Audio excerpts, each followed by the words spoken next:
Hello students, question number 7 from GMAIN 2023, 6 April, shift 2. The question is, the sum of all values of alpha for which the points whose position vectors, ये चार position vector हमें points के given है और कहा है कि चारों पॉइंट्स है कोलिनियर है, सॉरी कोप्लेनर है। तो आपको बताना है कि अल्फ़ा की सारी वैल्यूज़ का सम क्या आएगा। तो हम क्या करेंगे, यहाँ पर सबसे पहले ये पॉइंट मैं ए बोल देता हूँ, इसको बी कह देंगे, इसको सी कह देंगे और ये हम डी पॉइंट कह देंगे। तो यहाँ पर हम वेक्टर्स निकालेंगे बेसिकली। तो ए बी वैक्टर निकाल लेंगे सबसे पहले। अगर ये चारों पॉइंट्स कोलिनियर होंगे तो इन सबको ज्वाइन करने वाले जो वेक्टर्स होंगे वो भी कोप्लेनर होंगे, अगर ये सारे पॉइंट्स कोप्लेनर है तो ए बी वैक्टर निकालूंगा तो आएगा आई कैप -3 और +2 हो जाएगा, तो माइनस जे कैप आ जाएगा यहाँ पर और आएगा 4 -3 यानी कि प्लस के कैप। उसके बाद फिर बाकी दो पॉइंट्स को भी हम लोग कनेक्ट कर लेंगे आपस में। तो उसके लिए हम बी सी वैक्टर भी निकाल लें। तो बी सी वैक्टर आ जाएगा अल्फ़ा +1 और उसको माइनस, एक काम करते हैं ए सी वैक्टर निकाल लेते हैं, थोड़ा सा इजी पड़ेगा। तो ए सी वैक्टर अगर निकालेंगे तो इन दोनों को सब्ट्रैक्ट करूँगा तो अल्फ़ा +1 एंड -1 कर देंगे तो अल्फ़ा बचेगा, तो अल्फ़ा आई कैप आएगा। फिर जे कैप तो है ही नहीं है, तो जे के लिए माइनस +2 हो जाएगा ये, तो +2 जे कैप एंड 2 -3 करेंगे तो माइनस के कैप बचेगा। उसके बाद फिर हम सेम वे में अगर इस पॉइंट को किसी के भी साथ आप फिर से सब्ट्रैक्ट कर लेते हैं, मान लो ए डी ही निकाल लेते हैं। तो ए डी निकालेंगे तो 9 -1 करेंगे,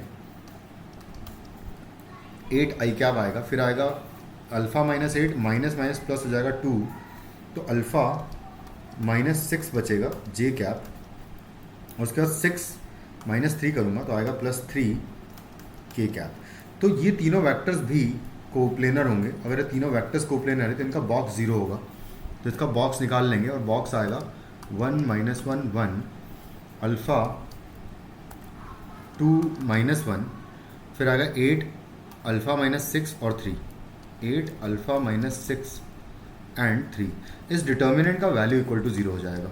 ये हो जाएगा बॉक्स इन सब का। तो यहाँ से निकाल लेते हैं प्रॉपर ओपन करके। तो 1 मल्टीप्लाइड बाय फर्स्ट रो के अलॉन्ग ही ओपन कर लेते हैं। तो 1 मल्टीप्लाइड बाय आ जाएगा 6 एंड प्लस अल्फ़ा -6 आएगा, तो ये हट जाएगा यहाँ से। फिर आएगा माइनस +1 हो जाएगा, तो प्लस कर दूंगा मैं 3 अल्फ़ा एंड माइनस +8 हो जाएगा।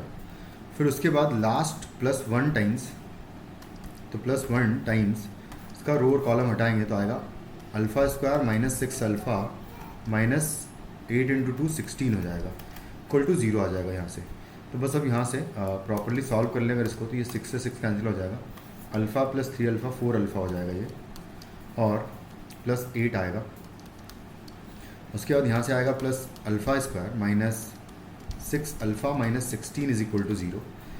तो यहाँ से आएगा अल्फ़ा स्क्वायर, उसके बाद इन दोनों को सॉल्व करेंगे तो आएगा -2 अल्फ़ा, और उसके बाद फाइनली इन दोनों को सॉल्व करके -8 आ जाएगा इज इक्वल टू 0। तो यहाँ से तो हमको दोनों रूट्स डायरेक्टली निकल जाएंगे। हम लोग क्या करेंगे, इसको फैक्टराइज कर लेते हैं। तो अल्फ़ा, वैसे देखो सम ऑफ रूट्स निकाल लेते हैं अगर इस इक्वेशन के, तो वहाँ से भी काम हो जाएगा क्योंकि उसने अल्फ़ा की सारी वैल्यूज़ का सम पूछा है। तो बेसिकली इस इक्वेशन का सम ऑफ रूट्स निकालना है हमें। तो जो सम ऑफ रूट्स हो जाएगा वो हो जाएगा यहाँ से 2 हो जाएगा डायरेक्टली। तो हमारा जो आंसर होगा इस क्वेश्चन का वो 4th ऑप्शन होगा। Thank you.